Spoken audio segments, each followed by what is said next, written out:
जय श्री राम। मंगल भवने अमंगल हारी, द्रवौ सुदशरथ अजिर बिहारी। जय सिया राम जय जय सिया राम। दीन दयाल बिरधु संभारी, हरऊ नाथ मम संकट भारी। जय सिया राम जय जय सिया राम। जय सिया राम जय जय हनुमान। श्री गणेशाय नमः। श्री जानकी वल्लभो विजयते। श्री रामचरितमानस अष्टम सोपान लव कुश कांड। प्रसिद्ध वीर कोमल शरीर, परम उदार, रघुवंश की ध्वजा रूप, स्वयं प्रभु, विनय के सागर तथा वाम भाग में सीता जी सहित श्री रामचंद्र जी को मैं नमस्कार करता हूँ। जिनकी देह प्रफुल्लित है और नेत्र नील कमल के समान सुंदर हैं, जिनके मुखारविंद की कांति से चंद्रमा भी ईर्ष्या करता है, जिनके कोमल अंगों की छवि शिरस के पुष्प के समान है तथा जो अश्वमेध यज्ञ करने को तत्पर हैं, ऐसे श्री रामचंद्र जी को मैं नमस्कार करता हूँ। अति पवित्र श्री राम कथा सुनकर गरुड़ जी पुलकित हो गए। फिर दोनों हाथ जोड़कर बोले, हे कृपा निधान सुनिए। हे नाथ, अब मेरा हृदय गंगा जी के समान पवित्र हो गया है। हे स्वामी, आपके चरण कमलों में मेरा प्रेम जन्म जन्मांतर तक बना रहे। प्रभु के समस्त गुणों को सुनकर मेरे मनोरथ पूर्ण हो गए। हे काग श्रेष्ठ, आपकी कृपा से अब मेरे हृदय में प्रभु की गुणगाथा का निवास हो गया है। जैसे सब नदियों के मिलने से भी समुद्र नहीं भरता, उसी प्रकार मन में संतोष होने पर हृदय अघाता नहीं। पशु पक्षी स्थावर जंगम और चर अचर जीव, जिनका वर्णन नहीं किया जा सकता, उन्हें तथा अयोध्या में रहने वाले व्यक्तियों को साथ लेकर श्री राम जी अयोध्या को छोड़कर सदेह स्वर्गलोक को सिधार गए। हे नाथ, इस विषय में मुझे कुछ संदेह है। हे नाथ, मैं आपको पिता के समान जानकर हट करके कहता हूँ कि अब आप मुझे वह कथा सुनाइए जैसे कृपालु श्री राम जी ने अश्वमेघ यज्ञ किया। ऐसा कहते हुए गरुड़ जी का कंठ गदगद और शरीर पुलकित हो उठा। यह सुनकर काकभूषुंडी जी प्रसन्न होकर बोले, हे गरुड़ जी, श्री राम जी की कृपा से आपके हृदय में संशय शोक मोह भ्रम कुछ भी नहीं है। आप धन्य हैं, आपने मुझ पर बड़ी कृपा की। हे नाथ, आपके मधुर वचन मुझे बहुत प्रिय लगते हैं। श्री राम में आपकी प्रीति देखकर अनेक अमंगल नष्ट हो जाते हैं। अब आप अवध नरेश श्री राम जी के गूढ़ एवं अनुपम चरित्र सुनिए, जो अजन्मा अद्वैत अविनाशी तथा कलयुग के पाप एवं भव बंधनों से रहित है। हे गरुड़ जी, श्री राम जी ने 11,000 वर्ष तक नाना प्रकार की लीलाएं की हैं। उन्हें संसार के उपकार के लिए विस्तार पूर्वक कहता हूँ, अतः ध्यान पूर्वक सुनिए। ब्रह्मा जी के वचनों को हृदय में धारण कर करुणा सागर श्री राम विराजमान रहे। श्री राम और सीता की जोड़ी की शोभा देखकर करोड़ों कामदेव लज्जित हो जाते हैं। एक बार श्री राम जी छोटे भाई मंत्री प्रजा आदि के साथ आदर पूर्वक गुरु जी के घर आए तथा मकर मास में सूर्य पर्व पर सबने गुरु जी के चरणों में सिर नवाकर उनसे जाने की आज्ञा मांगी। काशी क्षेत्र को धार्मिक जानकर तथा अनेक प्रकार की सवारियां सजाकर चतुरंगिणी सेना के साथ श्री रघुनाथ जी चल दिए। बीच बीच में विश्राम करते हुए वे काशी आए और सबने काशी जी एवं गंगा जी को प्रणाम किया और प्रसन्न होकर वहां विश्राम किया। कृपा सिंधु प्रभु श्री राम ने ब्राह्मणों, दंडियों, यतियों और सन्यासियों का पूजन किया और इतना दान दिया जिसका वर्णन नहीं हो सकता। यह देखकर धनपति कुबेर और देवराज इंद्र भी लज्जित हो गए। इस प्रकार प्रभु ने वहां पर्याप्त समय तक रहकर मुनियों को सुखी किया। फिर करुणा सागर प्रभु प्रसन्नता पूर्वक अवधपुरी आए। अयोध्या में प्रतिदिन आनंद और उत्साह रहता था। महाराज रामचंद्र जी प्रतिदिन दान दिया करते थे। हे गरुड़ जी, किसी को भी हठ प्रपंच और दुख नहीं था और ना ही कोई किसी को दुर्वचन कहता था। लोग यहाँ वहाँ वेद पुराण सुनते थे, कोई दूसरा धर्म नहीं जानते थे। प्रभु की कृपा से सब प्रसन्न थे।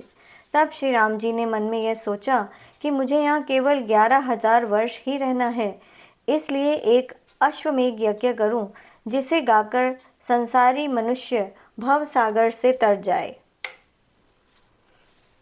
और फिर उसके बाद अपने धाम को वापस जाऊं, ताकि ब्रह्मा जी के वचन में कोई भूल न हो जाए। प्रातःकाल ही सप्रेम गुरु जी की आज्ञा से नीति सहित यज्ञ करूंगा। कृपा सिंधु श्री राम ने हृदय में ऐसा विचार करके अनेक अनोखे चरित्र किए, जो शोक एवं भय को दूर करने वाले हैं। राम राज्य में पृथ्वी का सब भार दूर हो गया तथा मुनिजन प्रेम पूर्वक जंगल में निर्भय विचरण करने लगे। हे गरुड़ जी, पृथ्वी और वन सुंदर थे तथा पशु पक्षी एक साथ विहार करते थे। राम राज्य में वैर सुनाई भी नहीं पड़ता था। अनेक ग्रंथ तथा स्मृतियां भी श्री राम जी की महत्ता का गुणगान नहीं कर सकते। सरस्वती, ब्रह्मा, महादेव तथा करोड़ों शेषनाग भी, संसार भर के कवि और पंडित मिलकर भी राम राज्य का गुणगान नहीं कर सकते। कज्जल पर्वत की स्याही बनाई जाए और समुद्र की दवात बनाई जाए, कल्प वृक्ष की कलम बनाकर सातों द्वीपों का कागज बनाया जाए और सरस्वती, ब्रह्मा, हरि, महेश आदि 1000 कल्प तक लिखें, तो भी राम राज्य की लीलाओं का पार नहीं पा सकते। हे गरुड़ जी, अब आगे की बात सुनिए। राजसभा में सब भाई विराजमान थे। एक ब्राह्मण बिलखता हुआ वहां आया। वह पुकार पुकार कर कह रहा था कि सूर्य वंश के रहते संसार डूब गया। अयोध्या में रघु, दिलीप, शिवी, सगर आदि अनेक प्रतापी अयोध्या के राजा हुए, परंतु ऐसा कभी नहीं हुआ कि पिता के रहते पुत्र प्राण त्याग दे। यह सुनकर श्री राम जी विचार करने लगे कि ब्राह्मण का पुत्र किस कारणवश मर गया। ब्राह्मण को दुखी देखकर श्री राम बहुत व्याकुल हुए। प्रभु को विचार मग्न देखकर आकाशवाणी हुई कि शारंगधारी आपके राज्य में विंध्याचल पर्वत के घने वन में एक शूद्र तप कर रहा है, इसलिए इस ब्राह्मण का पुत्र मारा गया है। इस प्रकार ब्राह्मण पुत्र का मरना सुनकर श्री राम तुरंत रथ सजाकर चले और सामने 2 पर्वतों को देखकर बड़े प्रसन्न हुए। फिर क्रोधपूर्वक प्रभु ने एक बाण मारा, जो उस शूद्र का मस्तक लेकर स्वर्ग चला गया। प्रभु ने उसे दुखी देखकर उसे भक्ति प्रदान कर दी और वहां तीर्थ व्रत किया। ठीक उसी समय ब्राह्मण का मरा हुआ पुत्र भी जीवित हो गया। तब राम जी नगर में आए।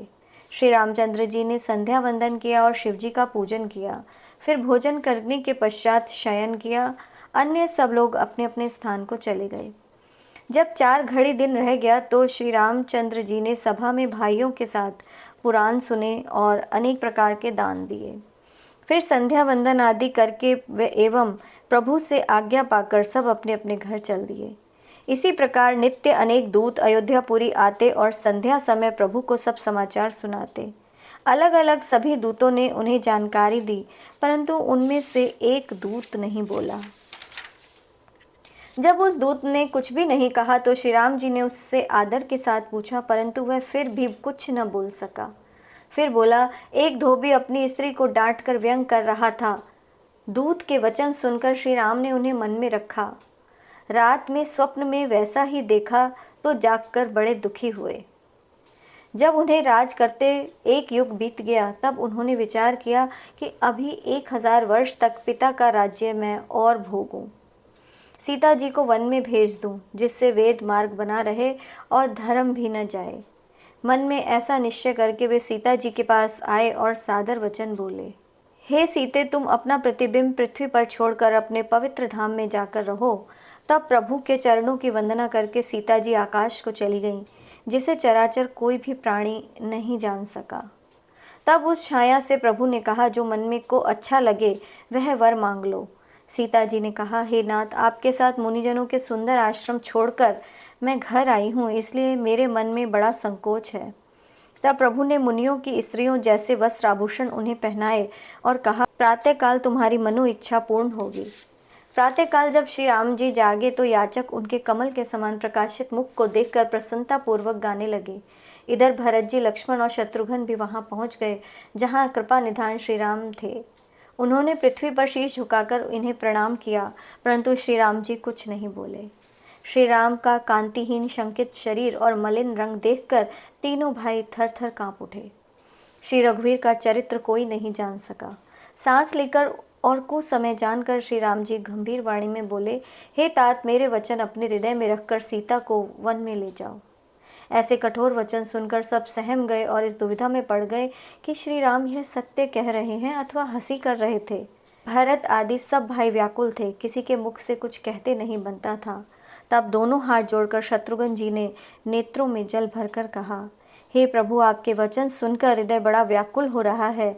सीता जी जगत की माता हैं, उन्हें सारा संसार जानता है और आप जगत के पिता, अंतर्यामी और सच्चिदानंद हैं। आपने किस कारण जानकी जी का त्याग किया है? वे तो मन, वाणी और कर्म से आपके चरणों की प्रेमिका हैं। हे सर्वज्ञ, वे गर्भिणी भी हैं। आपने यह वचन क्रोध में, हंसी में या सत्य कहे हैं? यह सुनकर राम जी के नेत्रों में आंसू भर आए। उन्होंने भाइयों को समझाया कि यदि मेरी आज्ञा टलेगी तो मेरे प्राण नहीं रहेंगे। ईश्वर की इच्छा होनहार है और बलवान है।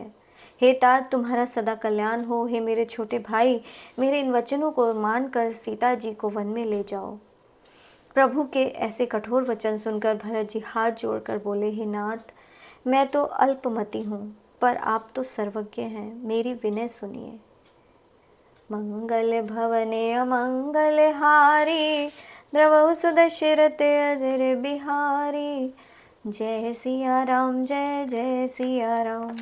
दीन दयाल बिरधु संभारी, हरऊ नाथ मम संकट भारी। जय सिया राम, जय जय सिया राम। जय सिया राम, जय जय हनुमान। जय श्री राम।